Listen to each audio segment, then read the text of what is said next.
Le chat botté. Un meunier ne laissa pour tout bien à 3 enfants qu'il avait que son moulin, son âne et son chat. Les partages furent bientôt faits.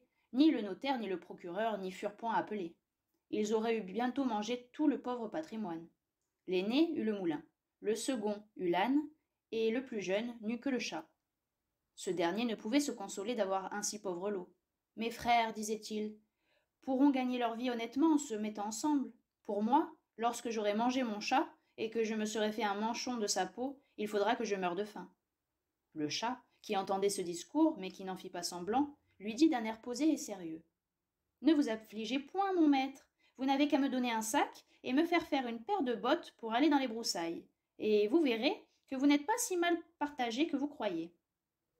Quoique le maître du chat ne fît pas grand fond là-dessus, il lui avait vu faire tant de tours de souplesse pour prendre des rats et des souris, comme quand il se pendait par les pieds ou qu'il se cachait dans la farine pour faire le mort, qu'il ne désespéra pas d'en être secouru dans sa misère. Lorsque le chat eut ce qu'il avait demandé, il se botta bravement, et mettant son sac à son cou, il en prit les cordons avec ses 2 pattes de devant, et il s'en alla, dans une garenne, où il y avait grand nombre de lapins. Il mit du son et des lacerons dans son sac, et s'étendant comme s'il lui était mort, il attendit que quelques jeunes lapins, peu instruits, encore des ruses de ce monde, vinssent se fourrer dans son sac pour manger ce qu'il y avait mis. À peine fut-il couché qu'il eut contentement. Un jeune étourdi de lapin entra dans son sac, et le maître chat, tirant aussitôt les cordons, le prit et le tua sans miséricorde. Tout glorieux de sa proie, il s'en alla chez le roi et demanda à lui parler. On le fit monter à l'appartement de sa majesté, où, étant entré, il fit une grande révérence au roi et lui dit « Voilà, sire, un lapin de Garenne que monsieur le marquis de Carabas, c'était le nom qu'il eût pris en gré de donner à son maître, m'a chargé de vous présenter de sa part. » Dis à ton maître, répondit le roi, que je le remercie et qu'il me fait plaisir. Une autre fois, il alla se cacher dans un blé, tenant toujours son sac ouvert, et lorsque 2 perdrix y furent entrés, il tira les cordons et les prit toutes 2. Il alla ensuite les présenter au roi, comme il avait fait du lapin de Garenne. Le roi reçut encore avec plaisir les 2 perdrix et lui fit donner pour boire. Le chat continua ainsi pendant 2 ou 3 mois, à porter de temps en temps au roi du gibier de la chasse de son maître. Un jour, qu'il sut que le roi devait aller à la promenade sur le bord de la rivière avec sa fille, la plus belle princesse du monde, il dit à son maître « Si vous voulez suivre mon conseil, votre fortune est faite. Vous n'avez qu'à vous baigner dans la rivière, à l'endroit que je vous montrerai, et ensuite me laisser faire. » Le marquis de Carabas fit ce que son chat lui conseillait, sans savoir à quoi cela serait bon. Dans le temps qu'il se baignait, le roi vint à passer, et le chat se mit à crier de toute sa force « Au secours, au secours! Voilà monsieur le marquis de Carabas qui se noie !» À ce cri, le roi mit la tête à la portière, et reconnaissant le chat qui lui avait apporté tant de fois du gibier, il ordonna à ses gardes qu'on allât vite au secours de monsieur le marquis de Carabas.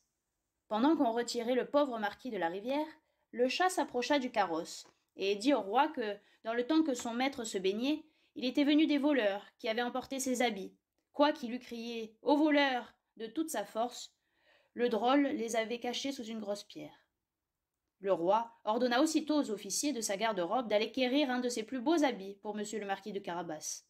Le roi lui fit 1000 caresses et, comme les beaux habits qu'on venait de lui donner relevaient sa bonne mine, car il était beau et bien fait de sa personne, la fille du roi le trouva fort à son gré, et le marquis de Carabas ne lui eut pas jeté 2 ou 3 regards fort respectueux et un peu tendres qu'elle en devint amoureuse à la folie. Le roi voulut qu'il montât dans son carrosse et qu'il fût de la promenade. Le chat, ravi de voir que son dessein commençait à réussir, prit les devants, et ayant rencontré des paysans qui fauchaient un pré, il leur dit « Bonnes gens qui fauchez, si vous ne dites au roi que le pré que vous fauchez appartient à monsieur le marquis de Carabas, vous serez tous hachés menus comme chair à pâté. » Le roi ne manqua pas de demander aux faucheurs à qui était ce pré qu'ils fauchaient. « C'est à monsieur le marquis de Carabas, dirent-ils tous ensemble, car la menace du chat leur avait fait peur. « Vous avez là un bel héritage, dit le roi au marquis de Carabas. « Vous voyez, sire, répondit le marquis, c'est un pré qui ne manque point de rapporter abondamment toutes les années. Le maître chat, qui allait toujours devant, rencontra des moissonneurs et leur dit « Bonnes gens qui moissonnez, si vous ne dites que tous ces blés appartiennent à monsieur le marquis de Carabas, vous serez tous hachés menus comme chair à pâté. » Le roi, qui passa un moment après, voulut savoir à qui appartenaient tous les blés qu'il voyait. « C'est à monsieur le marquis de Carabas, répondirent les moissonneurs, et le roi s'en réjouit encore avec le marquis. Le chat, qui allait devant le carrosse, disait toujours la même chose à tous ceux qu'il rencontrait, et le roi était étonné des grands biens de monsieur le marquis de Carabas. Le maître chat arriva enfin dans un beau château dont le maître était un ogre, le plus riche qu'on ait jamais vu, car toutes les terres par où le roi avait passé étaient de la dépendance de ce château. Le chat, qui eut soin de s'informer de qui était cet ogre et de ce qu'il savait faire, demanda à lui parler, disant qu'il n'avait pas voulu passer si près de son château sans avoir l'honneur de lui faire la révérence. L'ogre le reçut aussi civilement que le peut un ogre, et le fit reposer.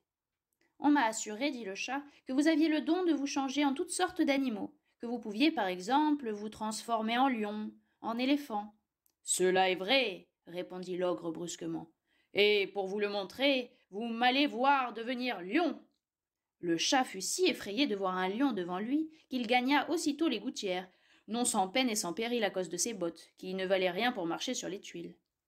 Quelque temps après, le chat, ayant vu que l'ogre avait quitté sa première forme, descendit et avoua qu'il avait eu bien peur.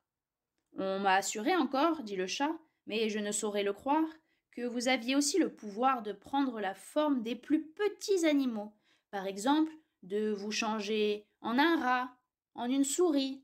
Je vous avoue que je tiens cela tout à fait impossible. Impossible, reprit l'ogre. Vous allez voir. Et en même temps, il se changea en une souris qui se mit à courir sur le plancher. Le chat ne l'eut pas plus tôt aperçu qu'il se jeta dessus et la mangea. Cependant, le roi, qui vit en passant le beau château de l'ogre, voulut entrer dedans. Le chat, qui entendit le bruit du carrosse qui passait sur le pont-levis, courut au-devant et dit au roi. Votre Majesté soit la bienvenue dans ce château de monsieur le marquis de Carabas. Comment, monsieur le marquis s'écria le roi. Ce château est encore à vous? Il ne se peut rien de plus beau que cette cour et que tous ces bâtiments qui l'environnent. Voyons-les dedans, s'il vous plaît. Le marquis donna la main à la jeune princesse, et, suivant le roi, qui montait le premier, ils entrèrent dans une grande salle où ils trouvèrent une magnifique collation que l'ogre avait fait préparer pour ses amis, qui les devaient venir voir ce même jour-là, mais qui n'avaient pas osé entrer, sachant que le roi y était.